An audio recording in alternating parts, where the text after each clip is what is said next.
Episode 4 में हमने देखा कि कैसे गेराल्ड और सीरी आपस में एक दूसरे से जुड़े हुए थे। गेराल्ड ने डूनी की जान बचाई थी, इसलिए बदले में गेराल्ड ने लॉ ऑफ सरप्राइज की मांग की थी। और लॉ ऑफ सरप्राइज के चलते गेराल्ड को सीरी गिफ्ट में मिली है। इसलिए सीजन की शुरुआत से ही गेराल्ड की डेस्टिनेशन सीरी है, ये बताया जा रहा है। दूसरी ओर सीरी एक जंगल में छुपी हुई है, जहाँ सीरी को एक पवित्र पेड़ दिखता है जिसका नाम था शान कायान। तो अभी यहाँ से एपिसोड 5 की कहानी को शुरू करते हैं, जिसका नाम है बॉटल एपिटाइट्स। एपिसोड की शुरुआत होती है एक आदमी से जो ह्यूमंस के बॉडी पार्ट्स को काट कर अपने कलेक्शन में ऐड कर रहा था। ये आदमी एक डॉपलर होता है जो किसी भी इंसान को देखकर उसका रूप ले सकता है। इस डॉपलर से मिलने एक आदमी आता है जो कि निल्फगार्ड राज्य का एक वॉरियर है। इस वॉरियर का नाम काहिर होता है, जो इस डॉपलर को पैसे देकर उसे काम करने के लिए हायर करता है। दूसरी ओर हमें मोज़ेक दिखता है, जिसे निल्फगार्ड के लोगों ने बंदी बना लिया था। काहिर यहाँ उस डॉपलर को लेके आता है और उसे मोज़ेक का रूप लेने के लिए बोलता है। डॉपलर जैसे ही मोज़ेक का रूप लेता है, वैसे ही डॉपलर के पास मोज़ेक की सारी पास्ट की मेमोरीज आ जाती है। डॉपलर असली मोज़ेक को जान से मार देता है और खुद सीरी को जंगल में ढूंढने के लिए चले जाता है। निल्फगार्ड के लोगों को पता था कि सीरी ब्रोकिलॉन के जंगल में छुपी हुई है, जिसके अंदर अटैक करना बहुत ज़्यादा मुश्किल है। इसलिए उन्होंने डॉपलर का सहारा लिया, जो इजीली सीरी को उस जंगल से बाहर ला सकता है। दूसरी ओर ब्रोकिलॉन के जंगल में सारे फीमेल मैजिशियंस को पता चल गया था कि सीरी एक राज्य की राजकुमारी है। इसी वजह से वहाँ के लोग सीरी को जंगल से निकल जाने के लिए कहते हैं, क्योंकि सीरी के पीछे पीछे उसके दुश्मन यानी निल्फगार्ड के लोग जंगल में घुस सकते हैं। पर उस जंगल की रानी को ऐसा लग रहा था कि सीरी को यहीं पर रुकना चाहिए, जिससे सीरी यहाँ पर सेफ रह सके। यही बातें चलते वक्त वहाँ पर डॉपलर मोज़ेक पहुँच जाता है, जिसने असली मोज़ेक का रूप लिया था। डॉपलर मोज़ेक बताता है कि सीरी की असली जगह गेराल्ड के पास है, क्योंकि लॉ ऑफ सरप्राइज के चलते सीरी गेराल्ड को बिलोंग करती है। लॉ ऑफ सरप्राइज का नाम सुनते ही रानी सीरी को मोज़ेक के साथ भेजने के लिए तैयार हो जाती है। जाने से पहले रानी सीरी को बताती है कि हर वक्त लोगों से सही प्रश्न पूछना, जिससे तुम सेफ रहोगी। इसके बाद रानी सीरी को मोज़ेक के साथ भेज देती है। सीरी के साथ उसका दोस्त डारा भी जाता है और इसी तरह आसानी से डॉपलर मोज़ेक सीरी को उस जंगल से बाहर निकाल लेता है। तो अभी यहाँ से हम गेराल्ड और येनिफर की कहानी को देखेंगे। हमें पता है कि येनिफर की कहानी सबसे पीछे चल रही थी, पर इस एपिसोड से येनिफर और गेराल्ड की टाइमलाइन अब एक हो गई है और दोनों एक ही टाइमलाइन में प्रेजेंट है। तो अब शुरू करते हैं येनिफर की कहानी से, जो कि अब किसी भी राज्य की मैजिशियन नहीं है। येनिफर जिस राजा के साथ रहती थी वो अब मर गया है, जिसके वजह से येनिफर अब अकेले रहती है। यहाँ येनिफर को किसी दवा की ज़रूरत होती है, जिसे लेने के लिए येनिफर एक दुकान में जाती है। पर येनिफर के पास पैसे कम होने की वजह से उसे वो जादुई दवा नहीं मिलती, इसलिए वो वहाँ से चली जाती है। येनिफर को यहाँ जिस चीज़ का इलाज करना था वो हम आगे देखेंगे। येनिफर यहाँ एक गांव में जाती है, जहाँ के लोकल लोगों के छोटे मोटे प्रॉब्लम्स को अपने मैजिक से सॉल्व करके येनिफर कुछ पैसे कमा रही थी। तभी वहाँ इस गांव का मेयर आता है, जो कि येनिफर को अरेस्ट कर लेता है।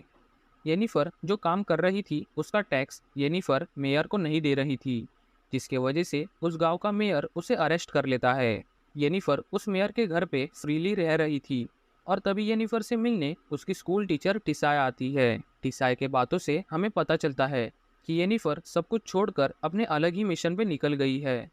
येनिफर को अब वापस माँ बनना है, इसके लिए वो बहुत सारे इलाज को यूज़ कर रही थी। टिसाय समझाती है कि जब येनिफर ने अपनी बॉडी को चेंज किया था, तभी उसने अपनी माँ बनने वाली एबिलिटी को खो दिया था, जिसके वजह से येनिफर अब कभी भी माँ नहीं बन सकती। ये सुन के येनिफर टिसाय पे गुस्सा होती है और उसे वहाँ से चले जाने के लिए कहती है। टिसाय को येनिफर की चिंता थी, जिसके वजह से वो येनिफर को वापस आर्थुजा स्कूल में आने के लिए कहती है। पर येनिफर टिसाय के बातों में ध्यान नहीं देती। वहीं दूसरी ओर हमें गेराल्ड दिखाया जाता है, जो एक नदी में किसी चीज़ को ढूंढ रहा था। यहीं पर गेराल्ड से मिलने उसका दोस्त जेस्कियर आता है, जिसे लगता है कि गेराल्ड नदी से कोई मछली पकड़ रहा है। गेराल्ड बताता है कि वो कई दिनों से सोया नहीं है, जिसके वजह से वो एक जिन को ढूंढ रहा है जो इसी नदी के अंदर है। गेराल्ड को उस जिन से विश मांगनी थी ताकि वो चैन की नींद सो सके। जैसे ही गेराल्ड को नदी से जिन की बोतल मिलती है, जेस्कियर और गेराल्ड में बहस हो जाती है और गलती से वो बोतल खुल जाती है और जिन बाहर निकल जाता है। जिन के बाहर निकलते ही जेस्कियर अपनी बचकानी से विश मांगने लगता है, जिसे गेराल्ड को गुस्सा आता है और वो जेस्कियर को चुप रहने के लिए बोलता है। गेराल्ड जैसे ही ये वर्ड्स बोलता है, जेस्कियर का गला खराब हो जाता है और वो बोलना बंद कर देता है। गेराल्ड जल्दी से जेस्कियर को एक वैद्य के पास लेके जाता है, जो कि एक एल्फ था। वो वैद्य बताता है कि जेस्कियर का इलाज उसे नहीं हो पाएगा, इसके लिए एक बड़ी मैजिशियन की ज़रूरत होगी। वो वैद्य उसे येनिफर का पता देता है, जिसे मेयर ने अपने घर पर अरेस्ट किया हुआ है। गेराल्ड जल्दी से मेयर के घर के बाहर पहुंचता है, जहां उस घर का गार्ड गेराल्ड से अंदर जाने के पैसे मांगता है। गेराल्ड उसे बेहोश करके अंदर चले जाता है। महापौर से मिलने का शुल्क जरूरी काम है। कानून मैं नहीं बनाता, लेकिन पैसा सब दरवाजे खोल देता है।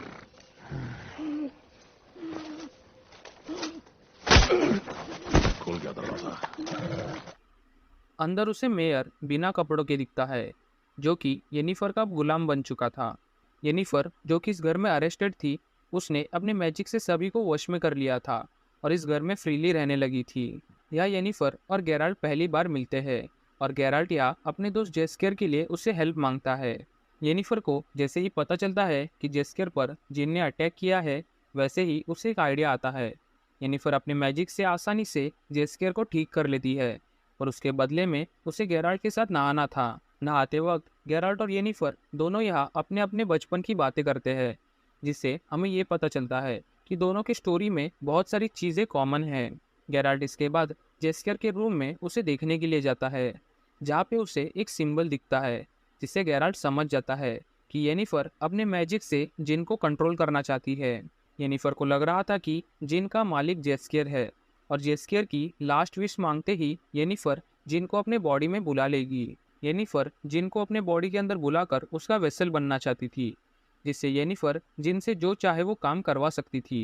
येनिफर को वापस माँ बनना था, जिसकी वजह से येनिफर ऐसा काम कर रही थी। येनिफर सबसे पहले गेराल्ड को बेहोश करके एक जेल के अंदर डाल देती है। यहाँ गेराल्ड को वही गार्ड मिलता है जिससे गेराल्ड ने घर के अंदर घुसने से पहले मारकर बेहोश किया था। वो गार्ड गेराल्ड को बहुत ज़्यादा मारता है और उसे जान से मारने वाला होता है। इसलिए वो गार्ड पूछता है कि तुम्हारी आखिरी इच्छा क्या है। गेराल्ड बहुत गुस्से से जवाब देता है कि मैं चाहता हूँ कि तुम्हारा सिर फूट जाए, और असल में भी ऐसा ही होता है। गेराल्ड को पता चल गया था कि जिनका असली मालिक जेस्कियर नहीं बल्कि खुद गेराल्ड है। वही दूसरी ओर येनिफर अपने मैजिक से जिन को बुला रही थी ताकि वो उसे अपने बॉडी के अंदर बंद कर सके। तभी वह गेराल्ड आता है और बताता है कि जिन का असली मालिक वो है, ना कि जेस्कियर। येनिफर कहती है कि जल्दी से अपनी लास्ट विश मांगो ताकि येनिफर उस जिन को अपनी बॉडी में कैद कर सके। गेराल्ड यहाँ एक विश मांगता है जो कि हमें पता नहीं चलती।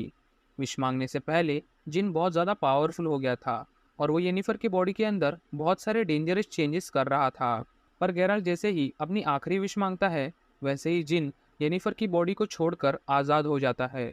जिन के चले जाने से उस घर का ऊपर वाला फ्लोर टूटने लगता है और बाहर जेस्कियर को लग रहा था कि गेराल्ड वहाँ पे मर गया होगा, पर असल में गेराल्ड और येनिफर दोनों पोर्टल के हेल्प से नीचे वाले फ्लोर में पहुँच जाते हैं।